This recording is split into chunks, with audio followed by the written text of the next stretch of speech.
नमस्कार। आज हम विजुअल रीजनिंग के उन सवालों को देखेंगे जो रेलवे एग्जाम्स में अक्सर सिरदर्द बन जाते हैं। चलिए मिलकर इन मुश्किल दिखने वाली पहेलियों को एकदम आसान बनाते हैं। तो इसे समझने के लिए हमने एक पूरा स्ट्रक्चर बनाया है। इसमें हम 5 खास एरिया कवर करेंगे, जिससे इन सवालों को हल करने का कॉन्फिडेंस भी बढ़ेगा। तो सबसे पहले एक बात साफ कर लेते हैं, ये जो विजुअल रीजनिंग है ना, ये कोई रॉकेट साइंस नहीं है। अरे ये तो बस कुछ सिंपल बार बार दोहराए जाने वाले रूल्स को पहचानने का खेल है। चलिए सबसे पहले बात करते हैं पहली कैटेगरी की, पहेलियों की, जो पूरी तरह से रिफ्लेक्शन यानी प्रतिबिंब पर बेस्ड होती हैं। मतलब कैसे कोई इमेज शीशे या पानी में पलट जाती है। अच्छा, ये एक क्लासिक मिरर इमेज वाला सवाल है। अब यहाँ ट्रिक ये है कि इस बात पर ध्यान ही नहीं देना है कि आदमी किस दिशा में देख रहा है। फोकस बस इस पर होना चाहिए कि शीशे का असर क्या होगा। अब यहाँ पर एक गोल्डन रूल है जो हर मिरर इमेज पहेली को सॉल्व कर देगा। शीशे में जो बायां है वो दायां बन जाता है और जो दायां है वो बायां।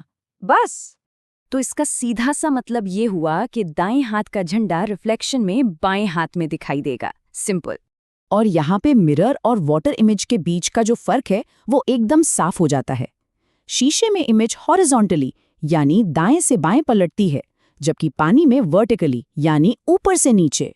चलिए अब अगली पहेली पर चलते हैं और देखते हैं कि जो हमने अभी अभी सीखा है वो यहाँ कैसे काम आता है।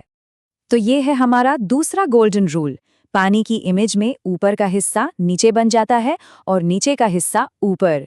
ये एक वर्टिकल फ्लिप है जो मिरर के हॉरिजॉन्टल फ्लिप से एकदम अलग है। इसका मतलब एम के जो ऊपर वाले 2 पॉइंट्स हैं वो पानी की इमेज में नीचे की तरफ आ जाएंगे और एक उल्टी एम जैसी शेप बन जाएगी। अब चलिए उन पहेलियों को देखते हैं जिनका जवाब किसी सीक्वेंस या लॉजिकल पैटर्न में छिपा होता है। ये सवाल रोटेशन की समझ को टेस्ट करता है, जो पैटर्न वाले सवालों का एक बहुत ही कॉमन हिस्सा है। यहाँ का गोल्डन रूल भी बहुत सीधा है। 180 डिग्री रोटेशन का मतलब हमेशा होता है डायरेक्शन का ठीक उल्टा हो जाना। तो इसका मतलब है कि दाईं तरफ इशारा करने वाला तीर घूमने के बाद ठीक बाईं तरफ इशारा करने लगेगा। अब ये जो अगली टाइप की पहेली है, ये है फिगर कंप्लीशन के बारे में। मतलब एक अधूरी तस्वीर दी जाती है और हमें उसका मिसिंग पीस ढूंढना होता है। इन पहेलियों को सॉल्व करने का की आइडिया ये है कि जो मौजूदा पैटर्न है उसे पहचानें और फिर लॉजिकली उसे आगे बढ़ाएं। रूल को फॉलो करें तो एकमात्र लॉजिकल स्टेप यही है कि आखिरी खाली कोने में भी एक डॉट लगा दिया जाए ताकि वो स्क्वायर सिमेट्रिकल हो जाए। और अब हमारी आखिरी कैटेगरी। इसमें या तो शेप्स को गिनना होता है या फिर उस एक को पहचानना होता है जो बाकियों से अलग है। फिगर काउंटिंग थोड़ी ट्रिकी लग सकती है, लेकिन अगर इसे छोटे छोटे स्टेप्स में तोड़ दिया जाए तो ये काफ़ी सिस्टमैटिक हो जाती है। और ये प्रोसेस को बहुत अच्छे से दिखाता है। पहले साफ साफ दिखने वाले छोटे हिस्सों को गिनो और फिर उस बड़ी शेप को गिनो जो इन सब से मिलके बन रही है।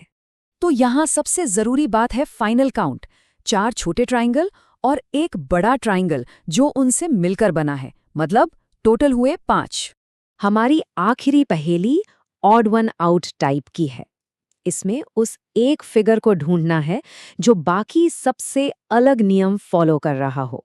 इनके लिए गोल्डन रूल ये है कि पहले कलर या साइज को इग्नोर करो और पूरा ध्यान मूवमेंट या रोटेशन की दिशा पे लगाओ। जो भी फिगर ग्रुप के डायरेक्शन वाले रूल को नहीं मानता वही हमेशा सही जवाब होता है। चलिए, जिन पावरफुल और सिंपल रूल्स की हमने बात की उन्हें जल्दी से एक बार रिकैप कर लेते हैं, क्योंकि यही इन पहेलियों की चाबी हैं। इन गोल्डन रूल्स को एक टूल किट की तरह सोचिए, जिसका इस्तेमाल किसी भी विजुअल रीजनिंग प्रॉब्लम को सॉल्व करने के लिए किया जा सकता है। ये स्लाइड हर तरह की पहेली के पीछे की मेन लॉजिक को समराइज करती है। ये वो की पॉइंट्स हैं जिन्हें एग्जाम के दिन याद रखना है। इन आसान नियमों के साथ विजुअल रीजनिंग की चुनौती अब एक साफ और सुलझा हुआ काम बन जाएगी।